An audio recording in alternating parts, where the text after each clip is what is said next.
Sekarang ini banyak perkembangan yang terjadi dalam bidang teknologi dan sejenisnya, termasuk perkembangan dalam bentuk digital. Teknologi digital masuk dalam hampir setiap aspek dalam kehidupan manusia yang membuat kita tidak bisa jauh-jauh dari adanya perkembangan teknologi digital ini ya Delia. Dan tentu sebagai manusia seringkali kita lalai terhadap perkembangan teknologi yang ada ini. Salah satunya adalah dampak yang ditimbulkan akibat penggunaan media sosial terhadap anak di bawah umur.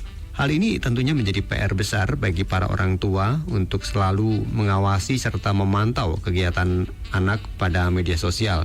Frekuensi penggunaan media sosial pada anak serta remaja berpotensi membuat mereka terpapar konten-konten yang tidak senonoh misalnya, yang seharusnya tidak boleh dilihat untuk anak di bawah umur ini, Del. Betul. Jadi konten-konten tidak senonoh ini dapat menimbulkan bahaya dan bumerang bagi para orang tua di Indonesia ya San ya. Anak-anak di bawah umur serta remaja di Indonesia tidak jarang mendapatkan perilaku seksual karena dampak penggunaan media sosial. Data dari studi Badan Pusat Statistik pada tahun 2010 hingga 2014 menunjukkan adanya 80 juta anak telah berhasil mengakses pornografi yang ada di dalam website. Jumlah tersebut menurut data BPS tahun 2014 terus meningkat sebesar 90%. Dan juga menurut data dari berbagai sumber pendengar tahun 2010 hingga 2015 diketahui adanya 932 kasus pornografi dan kejahatan seksual di dunia maya. Dan yang terakhir, menurut jurnal dari Nursing Care terdapat 51,4% remaja serta anak-anak ini mengalami kecanduan terhadap media sosial. Iya, tentu ini sangat memprihatinkan ya Delia. Nah, pendengar, lewat data-data serta riset juga diketahui terdapat fakta bahwa negara kita Indonesia ini masih belum aware terhadap bahaya penggunaan media sosial ini. Walaupun dari sistem pusat sudah tertera pembatasan umur saat proses pembuatan akun misalnya, namun ternyata masih saja tidak cukup untuk bisa menangkal segala dampak negatif yang ada. Faktanya masih banyak anak-anak serta remaja di bawah umur yang mengarang tahun kelahirannya agar bisa membuat akun mereka, Del, ya.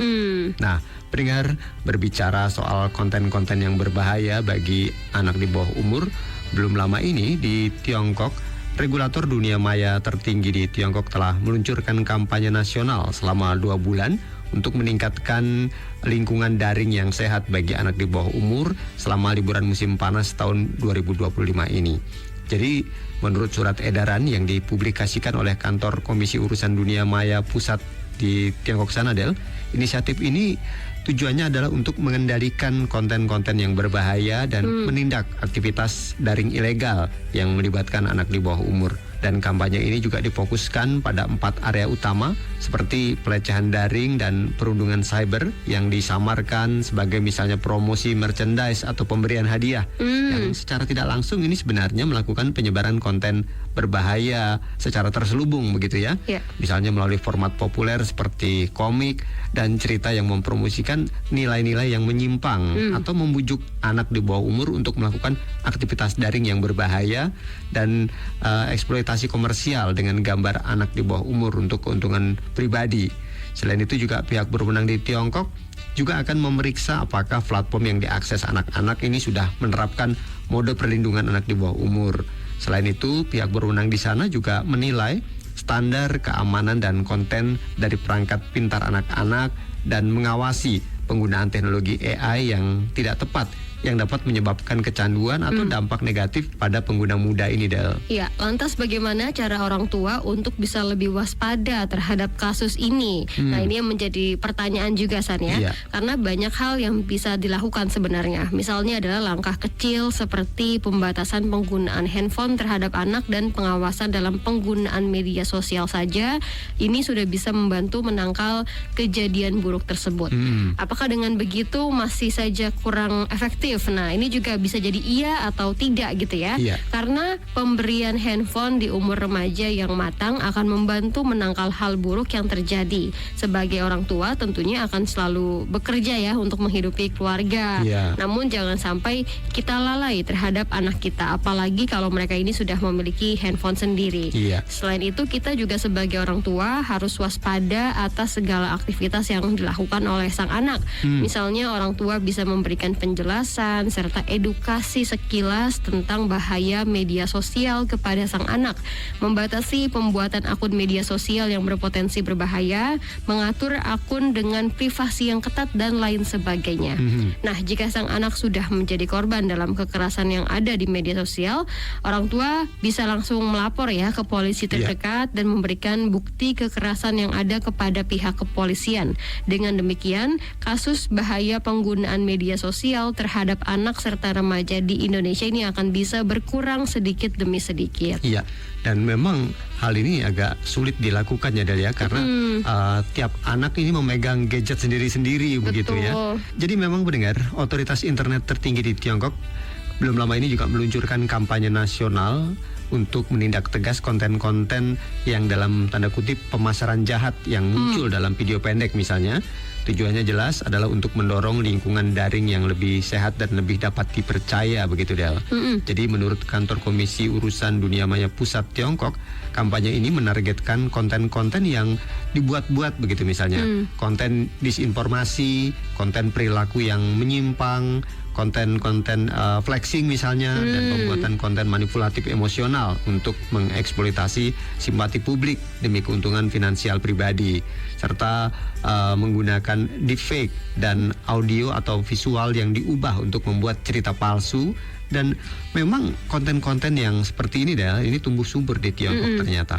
Data menunjukkan Tiongkok merupakan pasar video pendek yang sangat besar, di mana hingga Juni 2024 jumlah pengguna video pendek di Tiongkok ini mencapai 1,05 miliar orang. Wow. Jumlah ini mencakup 95,5% dari total populasi internet di Tiongkok. Dan ini sangat besar sekali penggunanya di sana. Betul. Nah, kalau di Indonesia sendiri, pemerintah juga terus berkomitmen menindak konten negatif yang sebagian besar beredar melalui situs web dan media sosial populer. Pada medio 20 Oktober 2024 hingga 18 Mei 2025, Kementerian Komunikasi dan Digital atau Kemkomdigi telah menangani hampir 380.000 konten pornografi dalam upaya menghadirkan ruang digital yang aman dan nyaman bagi anak-anak. Karena mungkin kita bisa melihat ya, dunia anak-anak saat ini tidak lagi menyenangkan begitu. Kenapa? Karena ini menurut sebuah survei dari hasil riset bertajuk Indonesia Consumer Trends 2021 Social Media Impact on Kids oleh perusahaan riset independen berbasis kecerdasan buatan yaitu Neurosensum, diketahui bahwa rata-rata anak Indonesia ini sudah mengenal media sosial di usia 7 tahun. Nah, yang menarik, dari 92% anak yang sudah mengenal medsos ini, ternyata mereka datang dari keluarga yang berpenghasilan rendah. Bahkan 54% diantaranya diperkenalkan ke media sosial sebelum mereka menginjak usia 6 tahun, San. Iya, bukan main ya. Jadi sejak dini anak-anak sudah kenal dengan media sosial begitu ya. Dan yang mirisnya mereka ini datang dari keluarga yang berpenghasilan rendah begitu ya.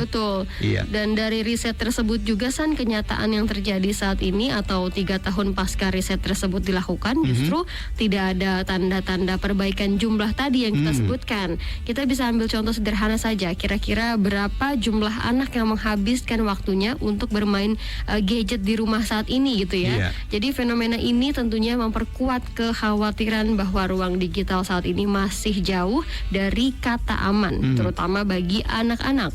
Dengan kemampuan literasi digital yang masih minim dan ditambahkan dengan rasa ingin tahu yang besar ya, anak-anak tentunya menjadi kelompok yang paling rentan terhadap paparan konten negatif di dunia maya. Benar. Dan ini menuntut peran orang tua yang lebih besar lagi ya Del ya, karena kita tidak bisa menyalahkan anak-anak.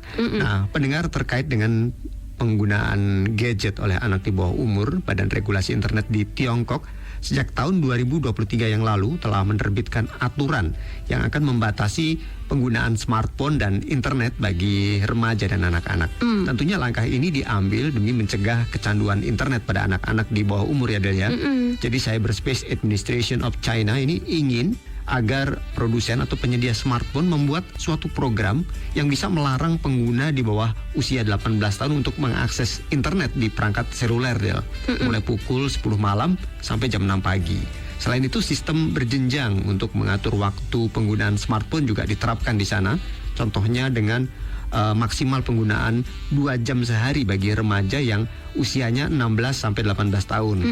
Kemudian bagi anak-anak yang usianya 8 sampai 16 tahun hanya diperbolehkan 1 jam penggunaan, Del. Dan untuk anak-anak yang berusia di bawah 8 tahun hanya boleh menggunakan smartphone 8 menit sehari, Del. Jadi memang harus diterapkan sedemikian rupa ya, Del, ya, agar anak-anak ini tidak kecanduan.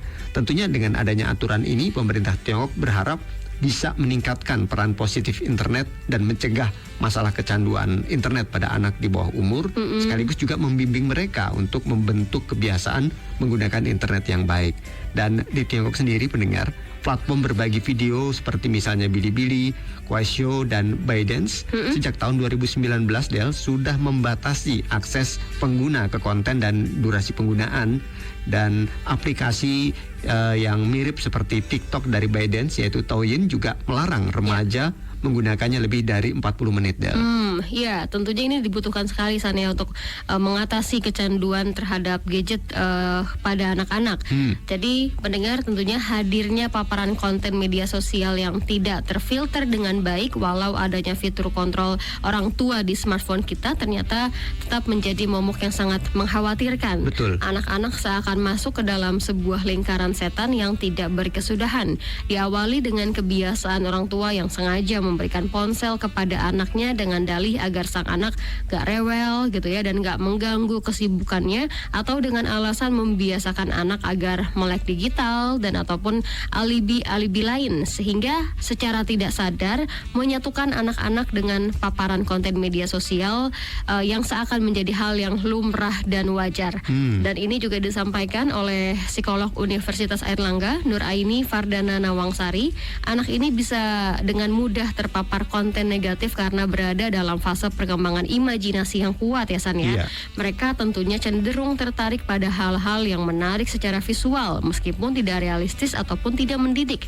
Salah satu contohnya adalah konten anomali. Jadi ini kan sempat viral ya, belakangan ini. Konten semacam ini tuh memang mungkin kita bisa lihat nggak mengandung kekerasan ataupun pornografi secara langsung, namun tetap tergolong negatif karena menjauhkan anak dari pemahaman realitas. Dan jika dikonsumsi secara terus-menerus, anak dapat mengalami hambatan dalam perkembangan kemampuan berpikir realistis dan penalaran yang sehat, yang pada akhirnya dampaknya bisa merambat ke masalah kognitif mereka, seperti gangguan fokus dan daya ingat, hingga masalah fisik seperti misalnya gangguan tidur dan juga kelelahan mata. Iya, jadi pendengar, meskipun media sosial menawarkan berbagai manfaat seperti kemudahan komunikasi dan akses informasi, tapi penting bagi orang tua, pendidik, dan pembuat kebijakan untuk lebih memperhatikan dampak negatifnya terhadap anak-anak.